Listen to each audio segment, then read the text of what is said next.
Hello and welcome to Readings, Malaysia's longest running monthly literary event. My name is Mark de Fuiche and I'll be introducing our readers today. And I've decided to take it outdoors because I've been indoors for so much of the last year and a half, as I guess so many of you have been as well. So I'm taking the opportunity to get a little bit of nature. Maybe you can hear some of the background sounds from lovely Penang Island. We have a little bit of a Penang theme to today's episode. We have two writers, one from Penang, one based in Penang, but there's other things as well to listen to, of course. We have 5 readers from very diverse backgrounds, and they'll be reading for you. So a little bit about readings before we get stuck in and introduce our readings. This is a completely volunteer-based program. Nobody makes any money out of this, so we're all putting in our own time. There's a lot of work goes on behind the scenes that nobody ever sees, particularly Param, who does all the video editing. He definitely deserves a mention. And of course, Sharon, who's the instigator behind this, who initiates contact with the writers, who bullies them into sending their submissions on time, which is not always an easy thing, as I've started to see this month. Well, anyway, without further ado, we'll get stuck in and introduce our readers for today. Our first reader today is a Penang native. Her name is Juan Lim. She was born in Butterworth, which is on the mainland, for those of you who don't know, and she now lives in Kuala Lumpur. Her short stories have appeared in literary magazines and anthologies in the UK, the US, Canada, Japan, Singapore, and of course Malaysia. And her first short story collection is published by Penguin Southeast Asia, which you see is something of a theme today, and it's called Two Figures in a Car, which is the name of one of the stories. There are several stories here. So I've actually just read this book. It's excellent. It's well worth reading. Some of the stories happen in Singapore. A couple even happen in Manchester in England, or partially based there, but the majority happen in and around Penang. So for Penang readers, this will definitely be an interesting book. So without further ado, Juan Ping, if you'd like to start your reading then. Thank you very much. Thank you, Mark, for the introduction. Hi everyone, I'm Juan Ping and I'm really honored to be in this month's Readings at Home. This is my new short story collection, Two Figures in a Car and Other Stories. It was published by Penguin Random House Southeast Asia just last month in September 2021. Today I'll be reading a story called Sampat. Sampat means crazy in Hokkien, and the reason I've chosen this story is because it has a lot of drama and there's a lot of Hokkien, Mandarin and Malay, which I think will really come alive in this reading. I hope you'll enjoy it. Sampat lies on the ground, eyes looking up to Tigong, the god of heaven, the god who watches, who blesses, who curses. A streak of red drool, dark maroon, the color of blood, pools on the grey tarmac. He is in a cold corner in an alley off Lorong Jelutong, his dark brown eyes open, pupils dilated. His heart has stopped, but he doesn't know it yet. Why had he fought so hard for a child, he thought. Would his son see him like this? Papa is sleeping. Papa is dead. Kate, the mother of his child, would look on, laughing and in hysterics as usual. Kate was no ordinary girl. The first time he had seen her, he had been awestruck. Bang Tian, Tiok Sot, got the electrics. It was the almond-shaped eyes, the cute bangs, and the soft lips that did it for him. They had met at his favorite club, and he had played the game that girls like to play. Threw his net, drew her in, then gave the cold shoulder. This is the end, he thinks, lying on the ground. No one is coming to save me. Not this Siampo Thai amulet from the famous monk in Hat Yai. Not the Zi beads, the Tibetan pearls of heaven that circle his wrist. Not the abacus ring on his 4th finger either. 算盘，我真的是算了。Dear abacus, my days are numbered. Not even the shirt on his back, soaked in drain water, expensive once but worthless now, could bring him back to life. Sampat was not always Sampat. He was born Lim Chi Kyong to parents who lived in a single-story Pai Chu, a terrace house in Relau. An ordinary name for an ordinary boy. His father was a drunk who drove a lorry. His mother sold Gengche Pui economy rice at the market opposite their home. His father had sooner than better die, Sampat thinks, so he can get his hands on his inheritance if there was any. Sampat was a nickname he'd been given in school because he was the bravest, the craziest amongst his friends, the one who stole nasi lemak packets from girls' bags and replaced them with sanitary pads. Who knew that he would end up with Kate, an Island Glades girl with lofty expectations, with her spa and her handbags. "If you want to leave me, at least give me a child," he had said. If there was no purpose to his life, perhaps siring or producing an heir would bring some meaning to it, carrying on the Lim family lineage. At least he would have been worth something, be father of. "A child?" she had said. "You don't have any money. Do you know how much diapers cost? How much milk powder costs?" Except Kate hadn't said diapers or milk powder. She said guleng hun and pampers. Sampat listened with his ears closed. His first car had been a second-hand Honda Accord, white, huge like a CEO's car. It cost him 60,000 ringgit and he did the sums in his head as Kate talked on. How long would it take to pay off if he could only afford 200 ringgit a month? The car made him feel important. With Kate in the front seat, he would be the man. "You think a child is a pet?" she said. "Might as well buy an iguana." And so he did. The next day, Sampat went to a pet shop on Perak Road. They didn't have iguanas, but the man said, "You want a sea kachua? That's a biawak. That one you can get for free in the longkang." Sampat laughed. There were other people on this island who were more Sampat than him. He knew of a crocodile breeder in Jelutong Market who would maybe have a baby crocodile for him to keep in a fish tank at home. Now wouldn't Kate like that? They could nurse the crocodile to adulthood before letting it off into the river for Perhilitan to capture. He went home that night without an iguana, but with a bottle of Jack Daniels. How did he get mixed up with a girl like Kate? He should have known better, that these English-speaking ones were different, that they always thought themselves better than the Chinese-speaking ones. "When are we getting married, Sam?" she asked. "Can you even afford me?" "My name is not Sam," he wanted to say. "It's Chi Kyong or it's Sampat, no in between." "Give me 2 years," he said. "I don't have 2 years," she said. Why not, he thought. The girl was still young, but evidently not in her opinion, because her friends were all popping babies and posting them on Facebook, that's why.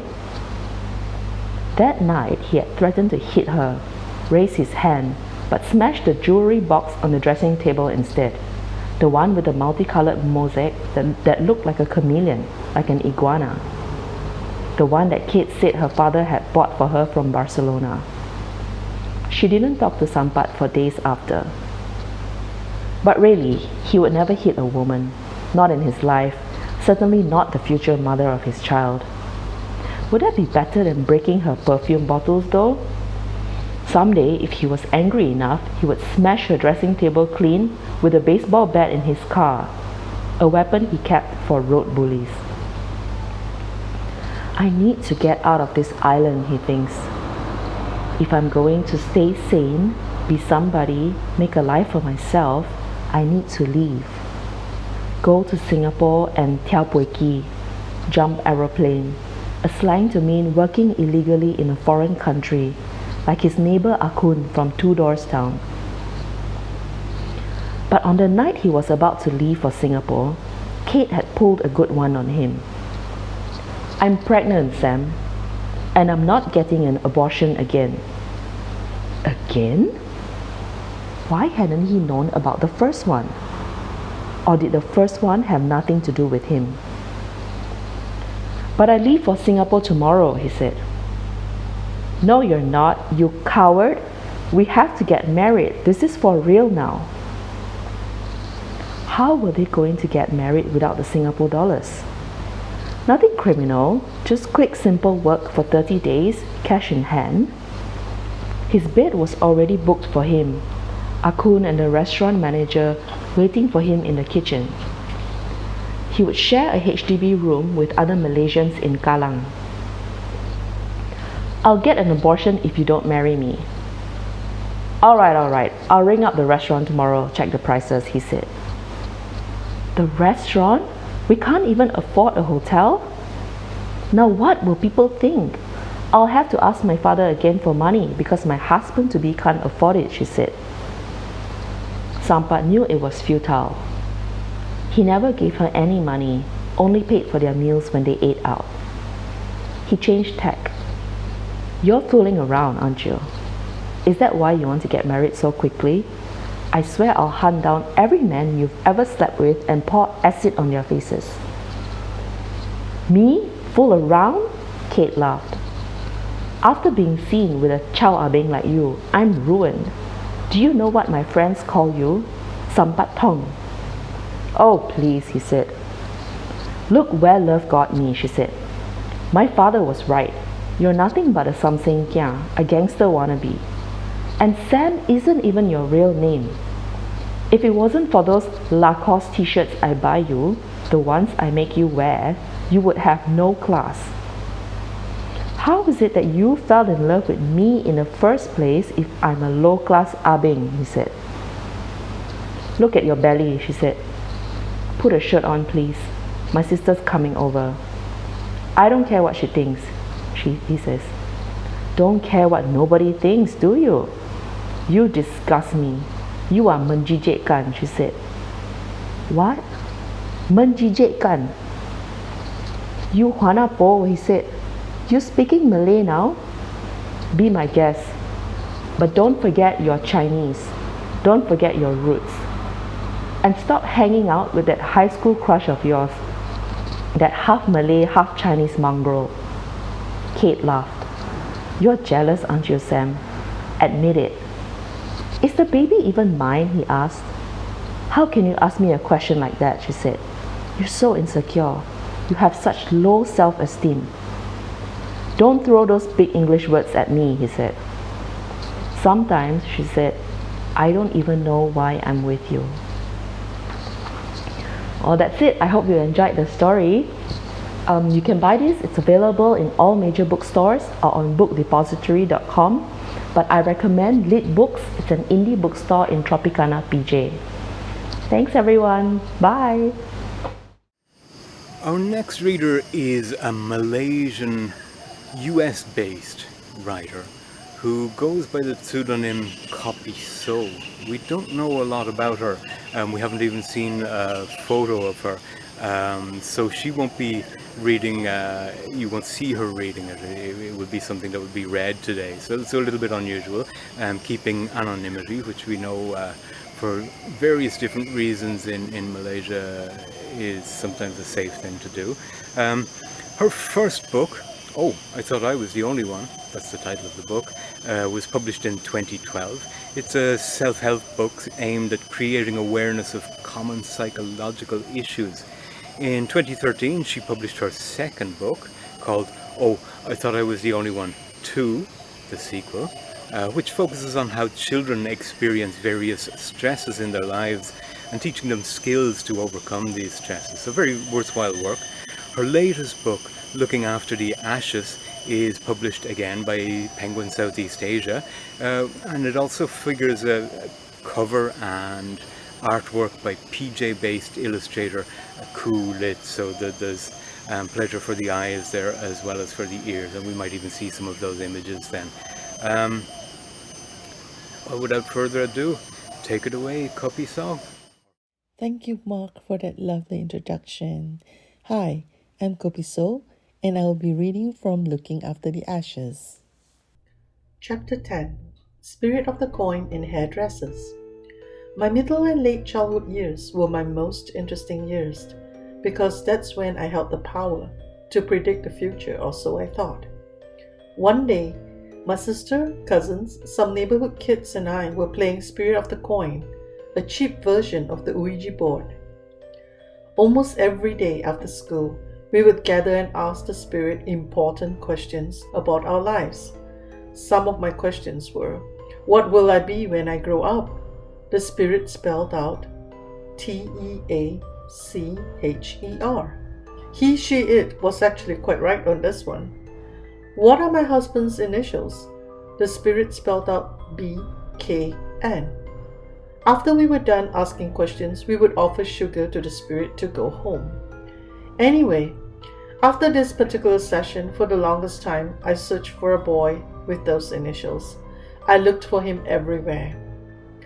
Being in an all-girls school made my search harder, if not near impossible, so I resorted to the next best thing. I started joining various clubs. First, the swim team, then the Red Crescent Society, then table tennis club, and finally, during my final year of high school, I joined the Girl Guides in hopes of meeting a Boy Scout with those initials. In spite of my best efforts, I wasn't successful. When everything seemed hopeless, a friend of mine told me that if I lit a candle at midnight in front of a mirror, I would be able to see the face of my future husband. That's easy enough, I thought to myself. Unfortunately, my parents weren't thrilled to find their little girl wandering in the middle of the night carrying matches and candles, so I never got to see BKN's face. I soon got tired of trying to find him and settled for the knowledge of how old I would be when I married him and how many children we'd have. That information was easy enough to obtain, and I found it satisfying. In order to find out how old I'll be when I finally married him, I had to pull out a strand of hair and tie it to a ring. I then held the ring next to a cup. Miraculously, the ring started moving, and soon it started to hit the rim of the cup. That part was crucial because I had to count the number of hits. I was up to 26 when the ring slowed down. Feeling fairly happy, for that wasn't too bad an age to be getting married, I proceeded to ask my friend to predict how many kids we'd have. She did it the only way we knew how. She took hold of one of my hands, gave it a hard slap, and told me to close it immediately, while she pressed hard on the base of my palm till some knobs appeared. She then counted them and said confidently, "Well, you're going to have 3 kids." And that was that. Other than my obsession with marriage, another obsession that I had during those years was my desire to change my name. Remember earlier on I mentioned that I really disliked my name?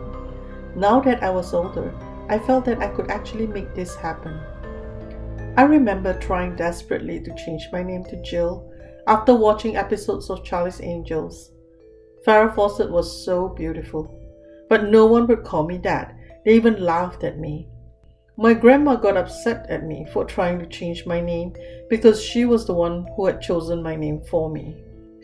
I could not understand why I was not given an English name. My Toko had one. She was called Irene, after one of my grandpa's favorite songs, Goodnight Irene. My Jiko had one too. She was called Nellie. Even my grandma had an English name. She was Rose, named after the song Rose, Rose, I Love You. I felt left out. My naive 11-year-old brain figured that if I were to change my name to Jill and had a haircut just like Farrah, I would look just as beautiful. Mom must have felt sorry for me because when I asked her to take me for a haircut, she did so without questioning about it. The haircut place was actually a house turned into something like a salon. I remember sitting there and looking directly into the kitchen at a stocky man wearing shorts and a Pagoda brand singlet, cooking something that smelled like dead fish, rotten eggs, and sweaty armpits all rolled into one. I felt sick, but couldn't leave because this lady was going to make me look beautiful, just like Farrah Fawcett. So I made myself sit down and explain to her how I wanted my hair to be cut. I was positive she understood me. For the entire time that I was explaining, she was nodding and smiling. Then she took out a pair of sharp, shiny scissors and began to cut. When she was done, she whipped out a mirror and gave it to me. I looked into the mirror, and the image of a Romulan with bangs cut short and straight across my forehead looked back at me. I didn't quite understand what went wrong that day until years later, when my mom told me that the lady only knew how to cut one style, and one style only. That's why she charged so cheap. When we got home, the only person that complimented me on my new hairstyle was Chuchu Ko. Nice, nice. Can see big ear now. Hear better, said Chuchu Ko. I scowled at her and lashed out rudely. What do you know? You are so ugly, so old. Till now no husband, no boyfriend, no one want you. Seriously, what did this drabby old lady who wears pink plastic berets, whose wardrobe consists of faded polyester tops and flowery pants, know about fashion anyway? As if that wasn't enough, I continued on spitefully. Lucky you have no kids too. You would make a bad mother. I knew this would hurt her. Recalling that incident, I am now truly ashamed. If I had known then what I know now about my Chuchu Ko's life, her secret, why she had no husband or children of her own, I would have treated her better and with more respect. But being a spoiled brat then, I didn't know any better. Hope that wasn't too scary. Thanks for listening and have a spectacular Halloween weekend. Elizabeth Smith Alexander was born in Scotland in 1954, although her family moved to England a few years later. She combined several decades as a freelance journalist, writing for UK magazines and newspapers, with a brief stint as a presenter, reporter for various radio stations and television channels, including the BBC. So this will become more obvious as you see her presentation, which she's done beautifully in Penang, in situ, in front of Fort Cornwallis. I'm not going to give too many spoilers, but it's a very nicely put together production. She really ups the bars for the contributions for readings. She has written and co-authored 17 internationally published award-winning non-fiction books that have been translated into more than 20 languages. In 2017, Liz relocated to Malaysia. She lives in Tanjung Bunga in Penang, where I'm recording this from, except Tanjung Bunga is right up the other end of the island from where I am. Her novel Lies That Bind is also published by, you guessed it, Penguin Southeast Asia. And we have to say, even though it's a Singapore-based publisher, has done a tremendous amount to support Malaysian writing in the last 2 years or so since its existence. So kudos to Penguin Southeast Asia, and thank you for supporting local writers. Hello, I'm E.S. Alexander, the author of Lies That Blind, but please call me Liz. Welcome to Penang, the setting for my historical novel, which charts the period in the late 18th century when Captain Francis Light possessed this island on behalf of the East India Company. Behind me, you can see part of the rear wall of Fort Cornwallis. Of course, it didn't look like this at that particular time, because then it was made of wood and, as it happens, was rather precariously positioned to defend the island against pirates and Britain's enemies, the Dutch.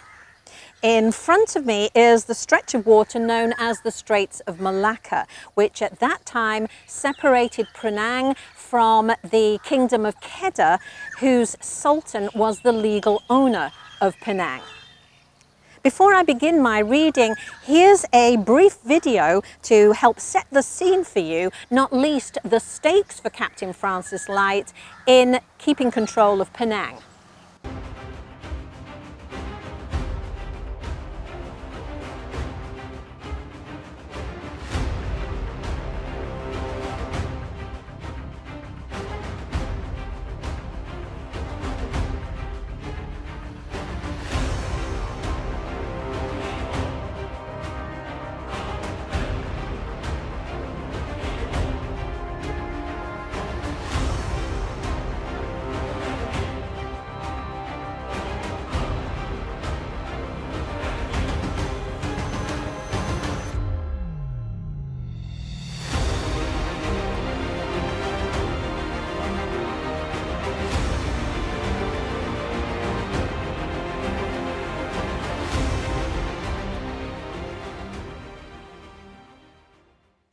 One of the advantages for me as the author of having access to many of Francis Light's letters and documents is that I didn't need to put words into the man's mouth.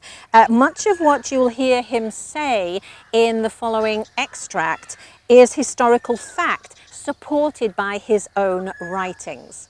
So let's meet Jim Lloyd, the naive aspiring journalist who comes to Penang as Light's assistant and chronicler, and his first encounter with Captain Francis Light, the Superintendent of Penang.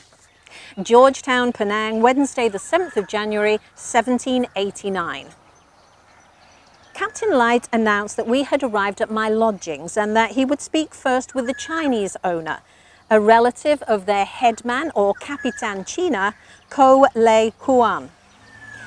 My face sank in disappointment. I had not expected to lodge with Captain Light, of course, nor did I wish to stay in the barracks with a bunch of unruly sepoys. But I would not have chosen to live among the Chinese, whose language I did not know, and from my experience of the ones who lived among us in Calcutta, were rather too fond of setting off firecrackers for no good reason, and whose constant burning of incense I did not like. My new employer disappeared around a corner where I heard the knocking of knuckles on wood, some brisk chatter, followed swiftly by the closing of a door. When Light reappeared, he was scowling. It seems word did not get past to the right people after all. I suggest you wait here, Jim, while I seek out the Chinese tokay to resolve this. Captain Light, I said before he had a chance to stride off. Might it be possible to lodge in Malay Town, since the Chinese landlord appears not to be expecting me? Light looked startled. Why ever would you wish to do that? I shuffled my feet and looked down with some embarrassment. After arriving in India, I became fascinated by the history of the Mughal Empire, whose bloodline, I have come to learn, goes back to Genghis Khan. Malays are not related to the Mughals? Snapped Light. Yes, sir, I'm aware of that, but both groups are Mohammedans, and I wish to understand that religion and culture better. I had hoped that residing here would afford me such an opportunity, as well as help to improve my Malay. Not least since we will presumably be in constant contact with the Sultan and his wakils. Light made a scoffing sound and pointed out that there was a difference between the language written and spoken in the court and that used by the rakyat in the streets. I replied that knowing everyday Malay would still give me an advantage with Penang's local population. You realize you are asking to reside among pirates, Jim? Barked Light. I did not think that would be the case. I responded with more of an edge to my voice than I had intended. Why was this so difficult for him to understand? Then allow me to offer some background that will change your mind, Light said. The Malays may be divided into two orders. Those who are inoffensive and easily ruled, but capable of no great exertion beyond planting paddy, sugarcane, and a few fruit trees for which no great labour is required. Then there are those who skulk in rivers and bays in their prahus, watching for the unwary trader whose goods they plunder. Addicted to smoking opium, gaming and other vices, they spend their whole time in sloth and indolence, only rousing themselves when an opportunity presents itself to rob and assassinate with abandon. Light barely took a breath before continuing.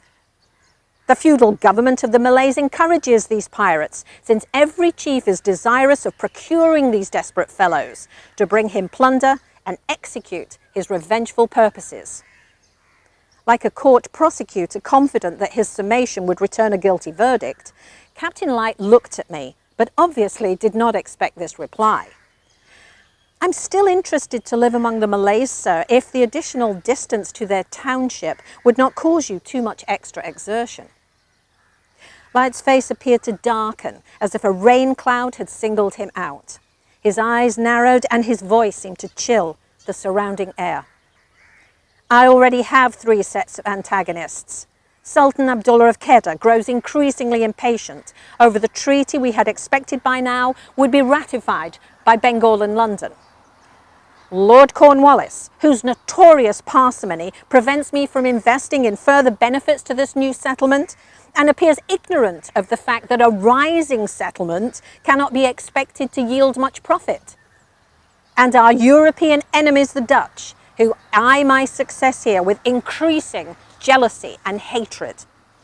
I would not trust myself alone with the Malays on account of their treacherous nature, but I am beleaguered enough without battling you over where you choose to lodge. Should you decide to ignore my expert opinion, that is up to you, but be sure you arrive promptly at Fort Cornwallis tomorrow morning.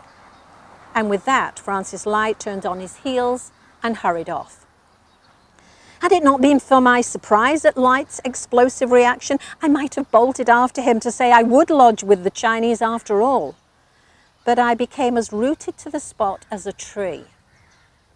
I imagined the captain was tired and had not wished to walk further on to Malaytown, so watched him grow more minuscule with each lengthening stride.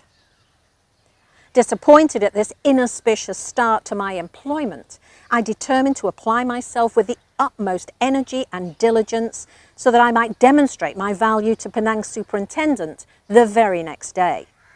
I truly desired to be helpful to Captain Light, but should never forget that he needed me just as much as I needed him.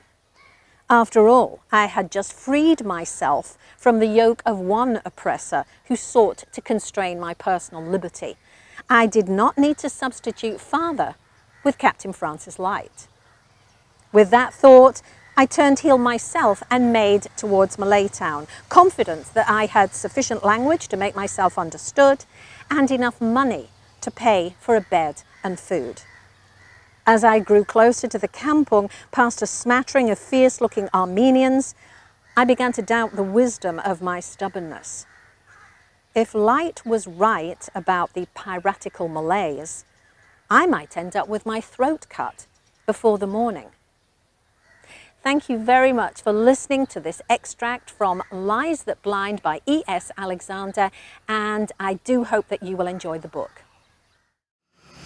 Our next reader today is Tash. He's arguably the best-known Malaysian writer working in English today, whether nationally or internationally. Initially, he was born in Taiwan to Malaysian parents, though he grew up in Malaysia, of course. Now he spends most of his life overseas. He's currently on book tour promoting his latest book, which is a non-fiction book, Strangers on a Pier, a portrait of a family, from which he'll be kindly reading today, taking a little time out of his book tour to make this recording. He's author of 4 novels, including The Harmony Silk Factory, which was longlisted for the Man Booker Prize, and his essays have appeared in many places, including the New Yorker, Granta, Guardian, and more besides. Let's hear Tash read from his latest book. My book, Strangers on a Pier, which is a sort of a continuation, an expansion on a small, tiny book I wrote some years ago called The Face, subtitled Strangers on a Pier. And it seemed to me that the strangeness, the whole idea of arrival and departure has taken on new meaning in the months and years since COVID came into our lives. The idea of separation, belonging, and home have become for all of us much more important. So I wanted to write something that expanded on these notions and that somehow added to what I had already started to think about in The Face. The new section is a kind of an eclectic mix of ruminations on various issues, situations I found myself in, but it's really addressed to my grandmother, my late grandmother, to whom I was very close, and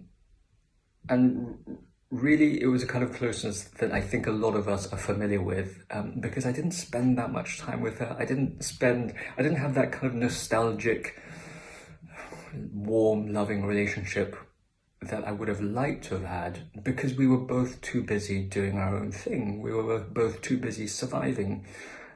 It's only in retrospect that I realized that actually we did enjoy a lot of closeness. And so this is kind of my my tribute to her.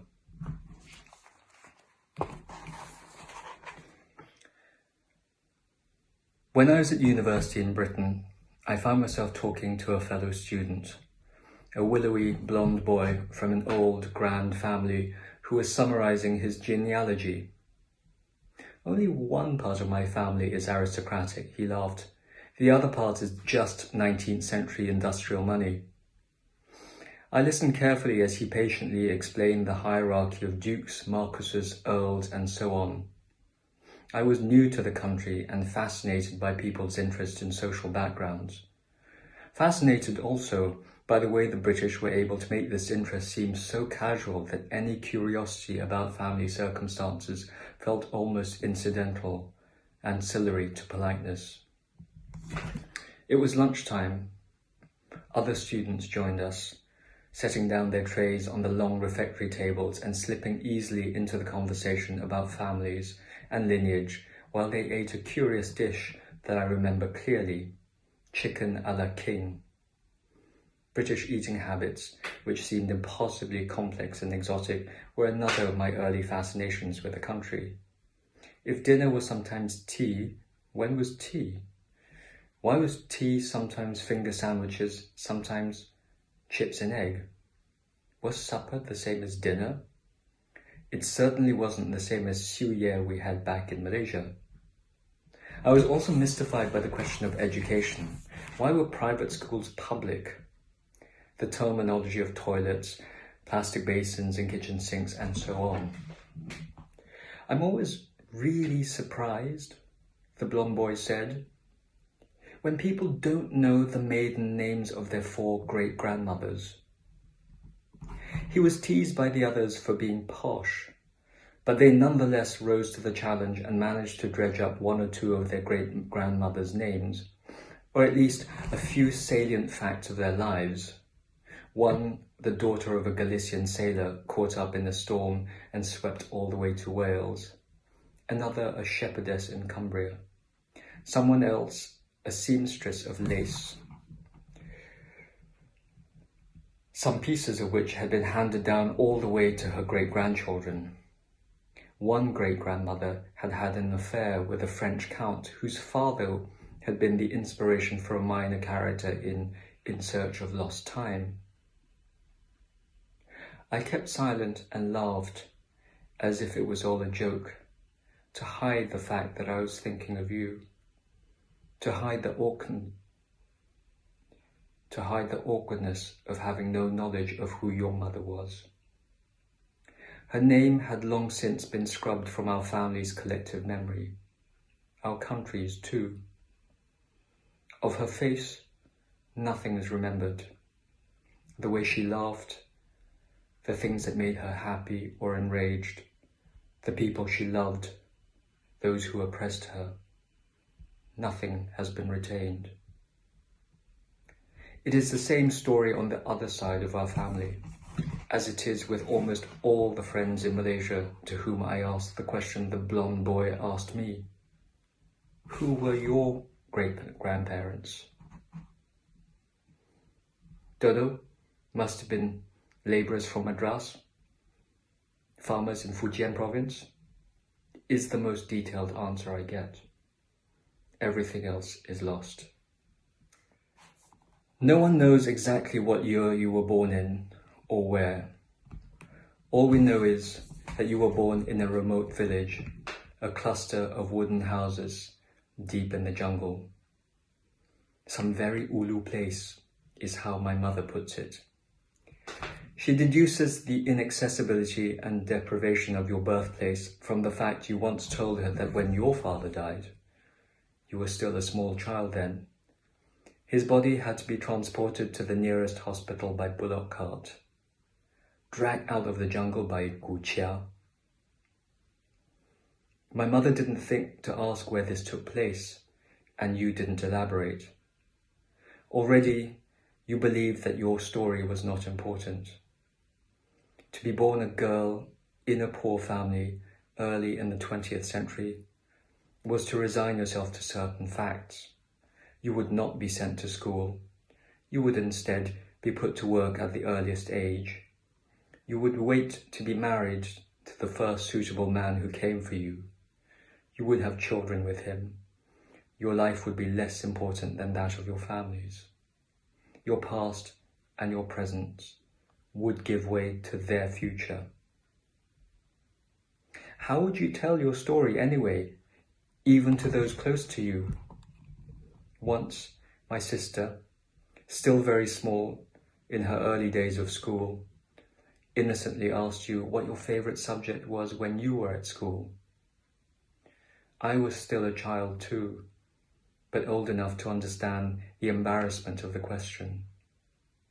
Without you ever having talked about your childhood, I knew that you had not been allowed to go to school, that your intelligence and humour disguised your complete lack of formal education, that the simple act of sitting in a classroom aged 6 or 7 made us different from you. I can't ever recall you talking about yourself, whether you were happy or sad with the situation in the family or the village. All you discussed was the well-being of others. You asked about our homework, whether we were eating well, how our friends were. You wanted our young lives to take centre stage, while yours was willingly relegated to the shadows. And our next reader today is Sarah Sharon. She's best known for her involvement in theatrical productions. Her most recent role was as Mary Queen of Scots in Shadow in the Sun by Kate O'Mara. And at the moment she's working on a podcast, which I believe we'll hear some of today. So the podcast is a play podcast titled The Trials of Doris van der Straten. And it's Sarah's first creative writing attempt. It's written in collaboration with Andrew Barber, and this podcast play will be aired before the end of the year, this year being 2021 still. Okay, let's hear it from Sarah. Thank you very much. Hello, I'm Sarah Sharon, and in this year's second chapter of the COVID lockdown, I wrote a podcast play titled The Trials of Doris van der Straten in collaboration with Andrew Barber. Now, the play started out as a reconstruction of a genuine small war crimes trial post-World War II in Malaya. A Lieutenant Shutsi Murakami was charged with the death of Doris van der Straten. But as the story evolved, I felt it was more about Doris and the forces that decided her destiny and which needed to be told. In that the story is really about an Australian woman who, through living on her wits and street smarts, survived lifelong misogyny as long as she possibly could. A little background to the story. Doris emigrated to Australia from the UK to join her mother and stepfather in Adelaide when she turned 19. In 1933 in Adelaide, she met Philip van der Straten, a Malayan Eurasian. And after they married, they both went to live in southern Thailand. In the first days of the Japanese invasion, she survived a massacre of civilians at Kampung To. Believing that her husband had been killed, she escaped and endured a 5-month journey through the interior jungles of enemy-occupied Malaya. Finally emaciated and diseased, she gave herself up to the Japanese and was interned with other prisoners of war and civilians in Taiping prison. Here Doris was spotted, isolated, and brought to Kuala Lumpur by the garrison commander, Colonel Koda. For your listening pleasure, please sit back and enjoy a snippet from the play, and which features Andrew Barber as the narrator, Lok Shi Hung as Colonel Koda, and myself as Doris. The play was directed by Sabira Sheikh, and the sound engineer was Christian Tissero of Soul Lab Records. Thank you in advance for listening, and I hope that you get to catch the play in its full glory when it is released super soon on Bole, the podcast. Doris van der Straten and Edward Peters survived for 5 months in the mountains and deep jungle of northern Malaya. Peters was a covert intelligence agent trained in jungle survival techniques and special operations. Doris van der Straten was an Australian housewife. The indigenous jungle dwellers, the Orang Asli, took them in, fed them and helped them as best they could to cope with hunger, beriberi and malaria. After a while, however, Peter and Doris recognised that they were outstaying their welcome and left the Orang Asli dwelling. Following ancient elephant trails, they worked their way down to the jungle fringe and a camp run by a Chinese man, Chu Fong. He fed them and hid them, but a few weeks later, when he failed to return from a rice-buying trip, Doris and Edward Peters decided that they should leave and surrender to the Japanese at the little town of Tapa in Perak. The pair were then moved to Taiping prison, which had become a prisoner of war camp. Both were emaciated and sick. Doris was the solitary female in the camp. Eventually, she was moved to Taiping Convent, where she convalesced under the care of the nuns. While Doris was there, she came to the attention of the Japanese commander, Colonel Koda. Come in. Sit. I am Colonel Goddard, the Japanese commander here. You are British? No, Italian. My name is Dulcima. Then why you with a British prisoner? I understand. Never mind. Stand up. Please, turn around. Let me see you. You are very beautiful. You feel good from hospital treatment, yes? Eh? I arrange. Better you stay with nuns, not prisoners. Now you feel good, yes? Shortly after this encounter between Colonel Koda and Doris, Taiping jail was emptied of its prisoners, including Edward Peters. Many of them had started a journey that was to end on the notorious Thai-Burma Railway. Doris, meanwhile, was left behind in Taiping under the care of the nuns. Some weeks later, Colonel Koda was transferred to command the garrison in Kuala Lumpur. Once there, he sent for Doris to come to join him, where she would live under his watchful eye. Your journey to Kuala Lumpur by car, good, yes? Yes. Thank you, Colonel. I'm grateful. I arrange also.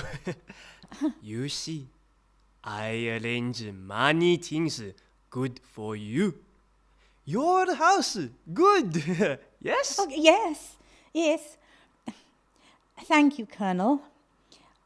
The flower's beautiful. You see, you be good to me, I be good to you. Beautiful girl, good girl. You make a good with Koda. He make a good for you. You like drink whiskey? You call me Koda-san. What shall I call you? Dulcima. My name is Dulcima. I'm Italian. Dulcima. Italiano? Okay. Dulcima. I want to see you. Stand, please. Slowly turn around. You make a good with me. I make a good for you. Dulcima, Cima, Cima. Corazon. My corazon. And that is how Doris van der Straten arrived in Kuala Lumpur in the dark days of war. She was to live there effectively as a prisoner of the Japanese in a grand villa under the watch of Colonel Koda. This villa was close to the van der Straten family home, who watched in horror as rumours swirled around about their daughter-in-law, now notorious as the concubine of the Japanese commander. Of their son and her husband, Philip van der Straten, there was no news, save disturbing rumours of an early Japanese atrocity and a massacre at his mine site in southern Thailand.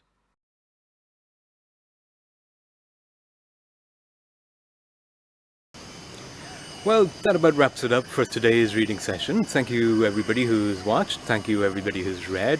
Thank you everybody who plans to buy all these books. Thank you for supporting Malaysian writing, Malaysian publishers, Malaysian booksellers, and Malaysian readers as well, because this all feeds into an ecosystem that makes reading more accessible and gives people a little idea of what's going on in the contemporary writing field in Malaysia. So thank you again for watching, and wishing you all the very best. Goodbye.